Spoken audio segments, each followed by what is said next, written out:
Targeted fat loss or spot reduction ಈ ವಿಷಯದ ಬಗ್ಗೆ ಇವತ್ತು ನೋಡೋಣ ಬನ್ನಿ. ನಾನು Satya Bhat, professional bodybuilder and coach. So ಇವತ್ತು ನಾವು ಈ ಟಾಪಿಕ್ ಬಗ್ಗೆ ನೋಡೋಣ. ಏನು ಅಂತ ಅಂದ್ರೆ ಪ್ರತಿಯೊಬ್ಬರಿಗೂ ಈ ಕ್ವಶನ್ ಬಂದಿರುತ್ತೆ. ಜಿಮ್ ಹೋಗೋವಾಗಲಿ ಯಾರಿಗೆ ಆಗಿರ್ಲಿ ಸೇರ್ಕೊಂಡಾಗ ಫಸ್ಟ್ ಟ್ರೈನರ್ ಹತ್ರ ಹೋಗಿ, ಸರ್ ನನಗೆ ಫೇಸ್ ಫ್ಯಾಟ್ ಕಡಿಮೆ ಆಗ್ಬೇಕು, ನನಗೆ ಆರ್ಮ್ಸ್ ಅಲ್ಲಿ ಫ್ಯಾಟ್ ಇದೆ, ನನಗೆ ಬ್ಯಾಕ್ ಫ್ಯಾಟ್ ಇದೆ, ನನಗೆ ಅಬ್ಡೋಮಿನ್ ಅಲ್ಲಿ ಫ್ಯಾಟ್ ಇದೆ, ನನಗೆ ಲೆಗ್ಸ್ ಫ್ಯಾಟ್ ಇದೆ, ನನಗೆ ಇಲ್ಲಿ ಮಾತ್ರ ಕಡಿಮೆ ಮಾಡೋಕ್ಕಾಗತ್ತಾ, ಈ ತರ ಎಲ್ಲ ಕ್ವಶನ್ ಕೇಳೇ ಇರ್ತೀರ. ಇದು ನಿಮ್ಗೂ ಇರ್ಬೋದು. ಸೊ ಅದಕ್ಕೋಸ್ಕರ ನಾನು ಸ್ವಲ್ಪ ಕ್ಲಾರಿಫೈ ಮಾಡ್ತಾ ಇದ್ದೀನಿ ಇವತ್ತು. ಫ್ಯಾಟ್ ಲಾಸ್ ಹೇಗಾಗತ್ತೆ ಅನ್ನೋದನ್ನ ಫಸ್ಟ್ ನಾನು ಎಕ್ಸ್ಪ್ಲೈನ್ ಮಾಡ್ತೀನಿ ಶಾರ್ಟ್ ಆಗಿ.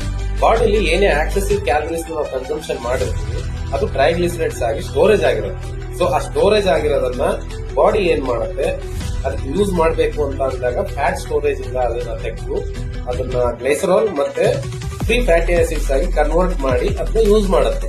ಬಟ್ ಆ ಪ್ರೊಸೆಸ್ ಆಗೋದು ಪರ್ಟಿಕ್ಯುಲರ್ ಒಂದು ಜಾಗದಲ್ಲಿ ಮಾತ್ರ ಆಗಲ್ಲ, ಇದು ಪೂರ್ತಿ ಬಾಡಿಯಲ್ಲಿ ಆಗತ್ತೆ. ಆಯ್ತಾ? ನೀವು ಸ್ಪೆಸಿಫಿಕ್ ಆಗಿ ಒಂದೇ ಪಾರ್ಟ್ ಇಂದ ನೀವು ಫ್ಯಾಟ್ ತೆಗಿಬೇಕು, ಹಾಗೆ ಇಟ್ಸ್ ನಾಟ್ ಪಾಸಿಬಲ್. ಇದುವರೆಗೆ ಆಗಿರುವಂತಹ ಸ್ಟಡಿಯಲ್ಲಿ ಇದು ಎಲ್ಲೂ ಸಕ್ಸಸ್ಫುಲ್ ಆಗಿ ಪ್ರೂವ್ ಆಗಿಲ್ಲ. ಸ್ಪಾಟ್ ರಿಡಕ್ಷನ್ ಅಂತ ಎಲ್ಲೂ ಆಗಲ್ಲ. ನೀವು ಸರ್ಜರಿ ಮಾಡಿಸ್ಕೊಂಡು, ಇಲ್ಲ ಕೆಲವೊಂದು ಲಿಪೋಸೆಕ್ಷನ್ ಸರ್ಜರಿ ಈ ತರದೆಲ್ಲ ಇರುತ್ತೆ, ಆ ತರ ಮಾಡಿಸ್ಕೊಂಡು ಇರ್ತಾರೆ, ಆಗಿಲ್ಲ ಅಂತ ಇಲ್ಲ. ಬಟ್ ಹೆಲ್ದಿ ವೇ ಅಲ್ಲಿ ಎಕ್ಸರ್ಸೈಸ್ ಮಾಡಿ ಇದು ಪಾಸಿಬಲ್ ಇರಲ್ಲ. ಆಯ್ತಾ?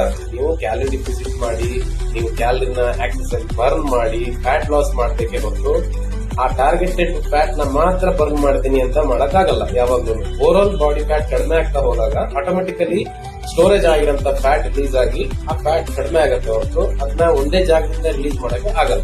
ಆಯ್ತಾ? ಈ ತರ ಮಿಸ್ಕನ್ಸೆಪ್ಷನ್ ನ ಇಟ್ಕೋಬೇಡಿ. ಇದೊಂದು ದೊಡ್ಡ ಮಿತ್. ಫೇಸ್ ಫ್ಯಾಟ್ ಮಾತ್ರ ರಿಡಕ್ಷನ್ ಮಾಡಬಹುದು, ಆರ್ಮ್ಸ್ ಮಾತ್ರ ರಿಡಕ್ಷನ್ ಮಾಡಬಹುದು, ಆತರ ಎಲ್ಲೂ ಇಲ್ಲ. ಸೊ ಅದ್ರ ಬಗ್ಗೆ ತಲೆಗೆಡಿಸ್ಕೊಳ್ಳಕ್ಕೆ ಹೋಗ್ಬೇಡಿ.